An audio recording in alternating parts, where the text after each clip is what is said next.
चरण सिंह के फोटो को निगाह में रखो, लेके गंगा से और जमुना तक, बलिया से बागपत तक, गाजियाबाद से गाजीपुर तक कोई मुसलमान और कोई भी किसान जाति के नेता का नाम लेना, वो चौधरी चरण सिंह का तस्का उसके ऊपर, चाहे वो त्रिलोक त्यागी हो, चाहे मुलायम सिंह हो, चाहे अमीर आलम हो, या कोई हो, जिसका नाम उठाओगे चौधरी चरण सिंह का दस्तखत मिलेगा। ये मैं आपके बीच में कह रहा हूँ, अपने बात समाप्त कर रहा हूँ।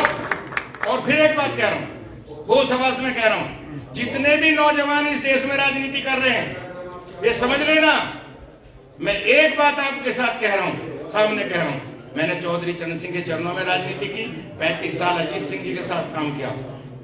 जयंत चौधरी से समझदार और शालीन कोई नेता है नहीं नौजवानों में, ये बात आपके बीच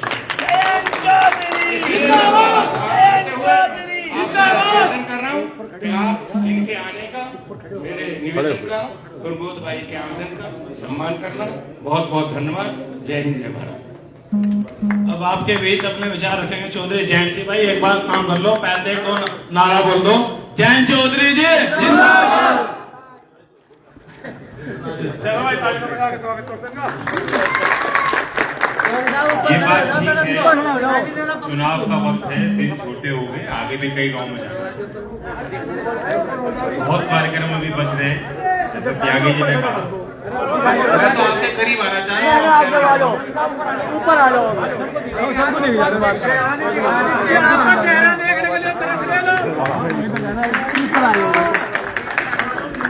अभी जैसा त्यागी जी बता रहे थे, वहाँ कार्यक्रम आगे भी, लेकिन मेरा नावले में आना जरूरी है।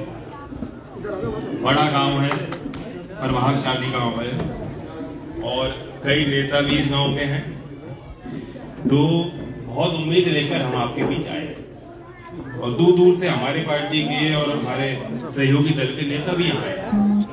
किसी की रिश्तेदारी होगी, किसी की पहचान होगी, सब लोग प्रयास कर रहे हैं, और आपने निराश नहीं किया। आपके हाव भाव बता रहे हैं कि एक उत्साह है, जो कि आम तौर पे जब उपचुनाव होता है, उत्साह मतदाता में नहीं होता, खासतौर से इन परिस्थितियों में जहां सरकार में कोई परिवर्तन होना नहीं।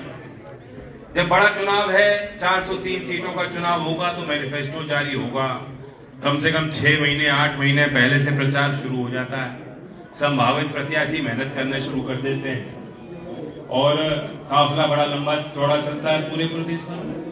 मीडिया चलाती है, 3-3 महीने दिखाती है कौन होगा मुख्यमंत्री, कौन होंगे कैबिनेट के सदस्य, लोग अपने कपड़े भी सिलवा लेते हैं संभावनाओं को देख के, शपथ होगी, तो एक माहौल होता है। लेकिन अभी कोई चुनाव की उम्मीद किसी को थी नहीं, लेकिन जब कोर्ट ने दंड दिया, उसी तारीख पे तय हो गया था कि उपचुनाव होगा। सरकार अहंकारी सरकार है, इनके लिए नियम कायदे कानून, ये सारी चीजों को ताक पे रख के अपनी व्यवस्था बनाना चाहते हैं, चलाना चाहते हैं, इसलिए इन्होंने कुछ गलतफहमी पाली होगी। लेकिन जब सवाल उठने शुरू हुए और सुप्रीम कोर्ट ने स्पष्ट कर दिया, स्पीकर ने मुझे जवाब दिया और स्पष्ट कर दिया कि इनकी सदस्यता मैं क्या रद्द करूं, उनकी सदस्यता जा चुकी, तो जा चुकी जो चुनाव हो। अब सवाल ये नहीं दोष का, ना हमने दोषी करार किया, लेकिन अब सवाल है कि उस सीट पे कौन विराजमान होगा, और उसका प्रभाव प्रदेश की राजनीति पे क्या पड़ेगा और आपके जीवन पे क्या पड़ेगा। सामने वाले को कोई फर्क नहीं, सामने वाले को तो आपकी वोट भी नहीं चाहते, सामने वाले को आपकी वोट नहीं चाहती, और ना उन्हें कोई फर्क पड़ रहा। 255 विधायक एक घट जाएगा, 254 रह जाएंगे। हम कोई ऑपरेशन नल तो चलाने वाले नहीं है, क्योंकि सरकार गिरा देते हैं, जैसे इस पूरे देश में सरकार गिराने में फिर रहे हैं। ना हमारे पास बजट कुछ होगा, बताओ क्या ये है कुछ, तो सरकार नहीं बदल रही। बहुत लोग निराश होंगे, लेकिन हम आपको इंतजार करना पड़ेगा, हमें और आपको और संघर्ष करना पड़ेगा, हमें और आपको लोग मनाने पड़ेंगे, कार वाले के पूरे प्रदेश में जाना पड़ेगा। मैं तैयार हूँ, क्या नावले के लोग तैयार है, लेकिन पहली ठोकर तो इस 5 तारीख में लगानी है, बाकी धक्का और देंगे, पहली ठोकर 5 में लगानी है। ऐसा काम कर दो कि वही जालिम सरकार जो अब तक गन्ने का भाव आपको नहीं दे पा रही, इन्होंने, मेरी पूरी जानकारी है, इन्होंने पूरा मसौदा तैयार कर लिया, फाइल बनी रखी है कि पिछले साल का भाव ही रहना है, हो सकता है घटा ही ना दें। हाँ, इनके चलेंगे तो घटा देंगे, इनकी पूरी तैयारी है। लेकिन 5 तारीख में ऐसा नतीजा दे दो कि जब योगी जी के सामने वो फाइल जाएगी तो उनके हाथ कांपने शुरू हो जाएंगे।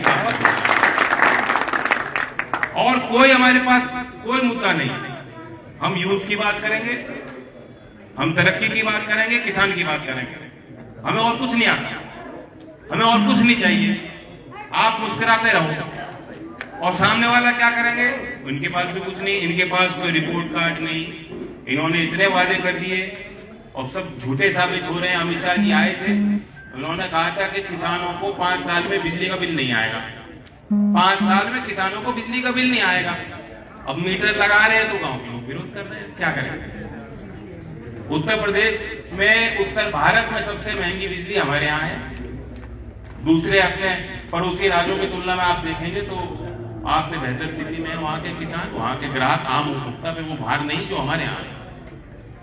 तो झूठ की तो सारी हद पार कर दी, आर्मी की नौकरी भी नहीं छोड़ी और बुलडोजर को अपनी धौंस में बुलडोजर चलाकर बुलडोजर की धमकी देके गरीब आदमी पे, जो शोषित वर्ग है, जो वंचित वर्ग है, जिसके पास कोई सामर्थ्य नहीं लड़ने का, जिसने अपने कैसे कैसे पूंजी जोड़ के जुटाकर घर मकान बनाए हैं, पालन पोषण कर रहा है, मेहनत करके गुजारा कर रहा है, मजदूरी कर रहा है, ऐसे लोगों के घर ध्वस्त करके किसको आनंद मिलता है, किसको खुशी मिलती है।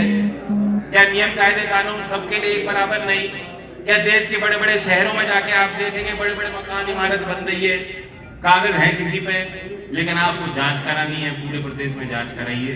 पूरे प्रदेश में योगी जी बुलडोजर चलाना चाहते हैं। अब लोगों को एहसास हो रहा है कि बुलडोजर सिर्फ कमजोर पे नहीं चलेगा, जिससे आपकी थोड़ी बहुत चिड़ हो, उसके घर बुलडोजर चलता है तो ताली में जाते हो, लेकिन खुद पे जब बुलडोजर चलेगा तो पता लगेगा। आज वही हालात हो गए। तो जब बुलडोजर से शासन नहीं चल सकता, नियम से, कायदे से, संविधान से, लोकतांत्रिक प्रक्रिया से कोई नियम के तहत कोई कार्रवाई हो, सब पे हो, सब बराबर हो, क्यों वकील साहब? ऐसा ही तो सिस्टम चल सकता है, ऐसे थोड़ी ना सिस्टम चलेगा। तो इसका भी विरोध हमें करना है। दुर्भाग्यपूर्ण है कि सामने वाले पे कुछ है नहीं कहने को। अभी सहारनपुर गए, कल मुख्यमंत्री, उन्होंने वही भाषा बोली जो भाषा मुजफ्फरनगर को और शामली को नहीं बसती, कि कैराना पला है। तो जो शासक होता है उसका तो बड़ा दिल होना चाहिए। अगर शासक ही चाहेगा कि तनाव हो, घर में झगड़ा हो, झगड़ा पनपे, दंगे बढ़े, क्योंकि इन बातों को कह के और कुछ नहीं होता। अगर शासक ही हमें ऐसा मिल गया तो हमारे लिए बहुत बड़ा जुर्म कर देगा। तो इन्हें करने दो इनकी बात, लेकिन इन्हें इन बातों को करने से इनको दंड मिलेगा। पिछले चुनाव में भी मैंने कहा था कि मुजफ्फरनगर में तुम आके कहोगे गर्मी उतार दूंगा, तो उसका दंड मुजफ्फरनगर की जनता आपको देगी। यहाँ इस सीट पे थोड़ी चूक रह गई, राज्यपाल जी को मलाल है, हम सबको है, लेकिन इस चुनाव में आप उसको उतार दें। कि नावले से मैं उम्मीद करूं कि उतार दोगे पूरा। धन्यवाद, जय। आज की जो सभा हुई भाई, जो समय में सफल में आए गाँव वालों का बहुत बहुत धन्यवाद देना चाहूँ। और सभी मेहमान भाई नाश्ता करके जाए, जो भी